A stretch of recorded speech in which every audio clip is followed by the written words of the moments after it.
So in my adventure to New Mexico, I kind of figured out what kind of bugs were in the area before we went. Did a little internet research, and what I came up with was this ant bee, because it's a burrowing bee native to the area.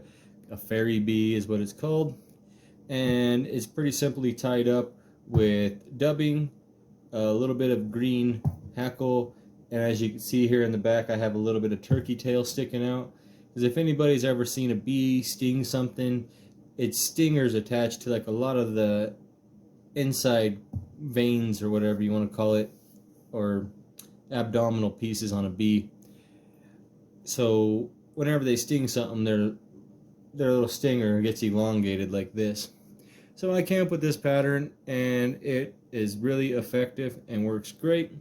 Can be either a dry fly or it could be a wet fly.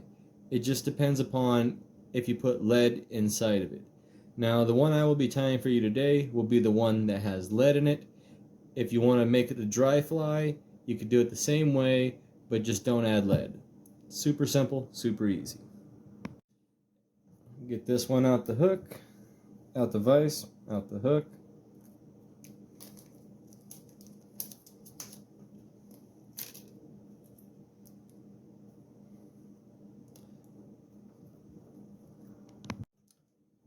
So starting things off there, we'll get the size 14 hook stuck in the vise. This is a Umpqua size 14 U655 BL-BN. These are barbless, and the dubbing we'll be using will be this Snow Scud 2 variety pack, and we'll be using the dark scud material here. Let me try to look at it and get it focused. And we'll also be using this dead orange for the butt section of the fly. The hackle itself will be a Whiting Farms from the Bugger pack. And the little tail piece that we'll be using will be a piece of turkey feather, or turkey biot. So I'm going to start by getting myself a nice little base of thread down here. Just like so, going back to where the bend of the hook is just a little bit, and then making my way back out of there, back up to the front.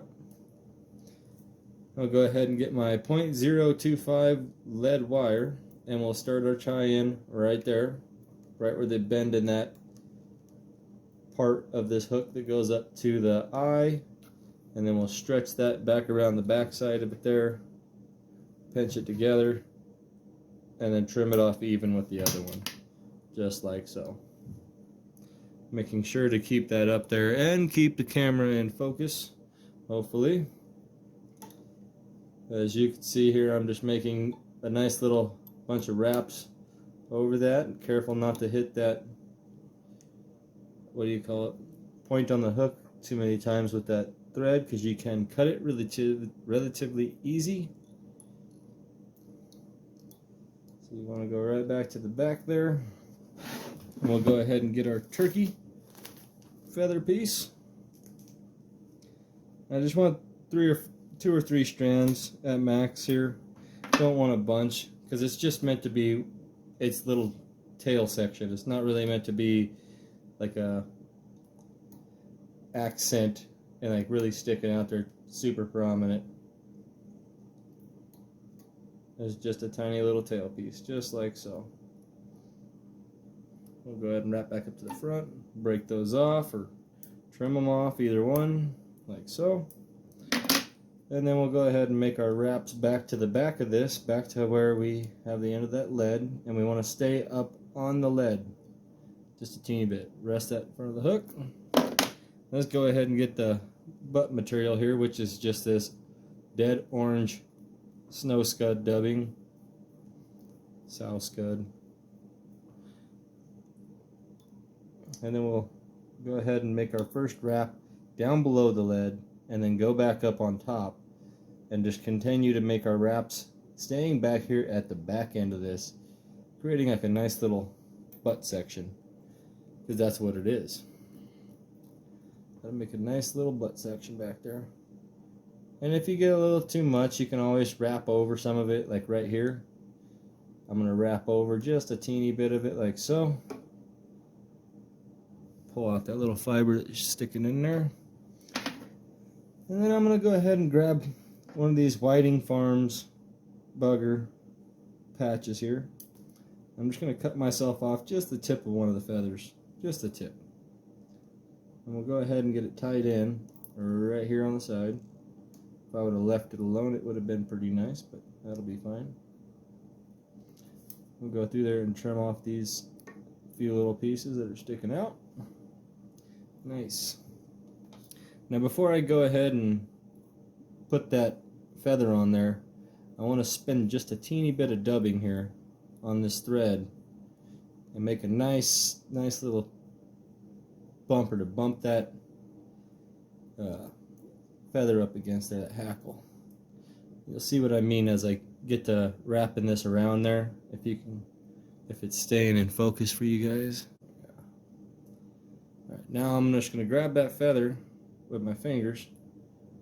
I'm just going to go around there a couple of times, once or twice. It don't need to be too many because this is just imitating the legs and wings at the same time.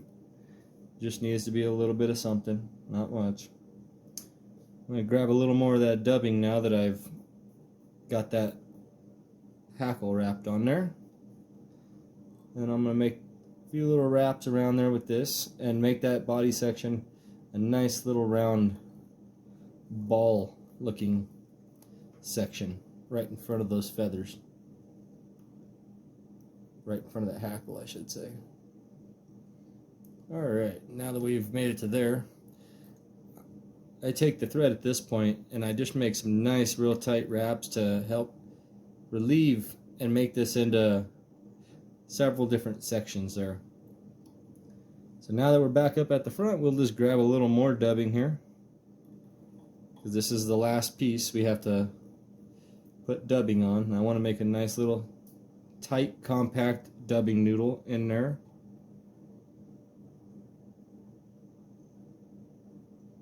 Don't need to be super huge.